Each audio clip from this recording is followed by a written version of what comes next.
Justice for Ajith Kumar. இது அதிமுக அப்படிங்கிற ஒரு டாக் இருக்கு. அதெல்லாம் சும்மா அவங்க ஒரு பக்கம் இருந்தாலும் மனிதாபிமானம் அப்படின்னு ஒண்ணு இருக்கிறவங்க நீங்களா இருந்தாலும் நானா இருந்தாலும் இந்த விஷயம் பார்த்து பேசிட்டு இருக்கோம். அதுக்கு ஜஸ்டிஸ் கிடைக்கணும் அப்படின்னு சொல்லி போராடிட்டு இருக்கோம். சோ ஜஸ்டிஸ் கிடைக்குமா கிடைக்காது அது நம்ம கையில கண்டிப்பா கிடையாது. புலம்புறது அப்படிங்கிறது மட்டும் தான் நம்மளுக்கு உகந்த ஒரு விஷயமா இருந்துட்டு. சரி ஓகே, இப்ப அஜித் குமாருக்கு என்ன நடந்துச்சு அப்படிங்கறத நான் உங்களுக்கு எக்ஸ்பிளைன் பண்றேன். அதை டீடைல்டா எக்ஸ்பிளைன் பண்றதுக்கு முன்னாடி இதுக்கு யாரெல்லாம் அப்படின்னு சொல்லி போராடுறாங்கன்றத பாப்போமா? அண்ட் அதுக்கு முன்னாடி ஒண்ணு கொடுக்குறேன்.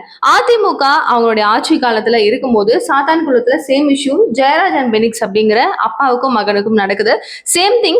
ஒரு போலீஸ் என்ன பண்றாங்க, அவங்கள தப்பு பண்ணதா சொல்லி அடிச்சு அடிச்சு அடிச்சு அடிச்சு ரொம்ப அவங்க உயிரை இழந்துடுறாங்க ரெண்டு பேருமே. ஓகே, அந்த டைம்ல எல்லா அரசியல் கட்சிகளும் ஜஸ்டிஸ் அப்படின்னு சொல்லி கேட்டுட்டு இருந்தாங்க. திமுகவினர் அந்த அளவுக்கு பிராண்ட் ப்ரொமோஷனா கொடுத்தாங்க. திரும்பவும் அப்படியே வந்து ஸ்ட்ரெயிட்டா பார்த்தோம் அப்படின்னா ஆக்டர் ஆக்ட்ரஸஸ் அப்படின்னு சொல்லிட்டு ஒருத்தவங்க ஒரு இதெல்லாம் என்ன ஒரு தவறு நடக்குது அப்படிங்கும் போது இதுக்கு ஜஸ்டிஸ் கொடுக்கணும், பணம் தான் பெரிய விஷயமா, உயிர் இல்லையா?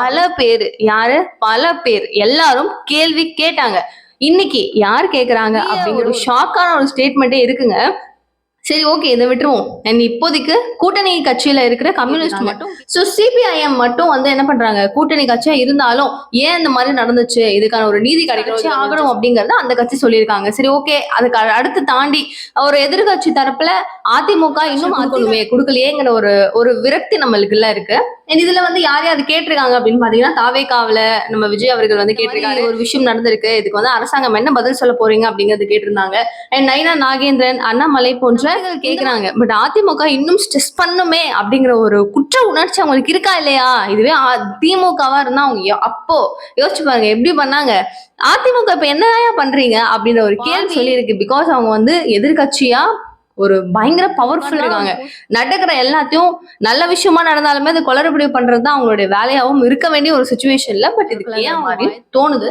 சோ இது வந்து தனிப்படை காவலர்கள் அப்படின்னு சொல்லப்படுற ஒரு தனி 6 போலீஸ் என்ன பண்றாங்க அப்படின்னா அந்த பையனை வந்து கூட்டிட்டு போறாங்க.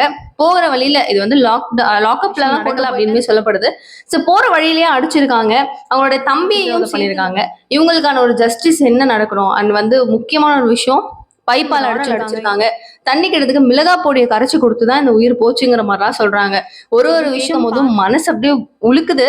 அண்ட் அவங்க பேரண்ட்ஸ் என்ன பண்றாங்கன்னா, அவங்க அம்மா வந்து என் பிள்ளை வந்து உயிரோட போயிட்டு திரும்பவும் போனமா வருது அப்படின்னு சொல்லி கதற அந்த சத்தங்களும் அவங்க ரொம்ப கஷ்டமா இருந்தது அதெல்லாம் பாக்குறதுக்கு.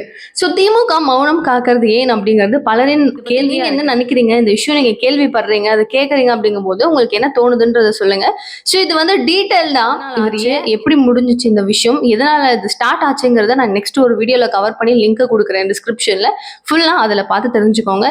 இது வந்து கேட்கறாங்கன்றத பத்தி தான் இந்த ஒரு discussion. Okay, thank you so much for வாட்சிங்.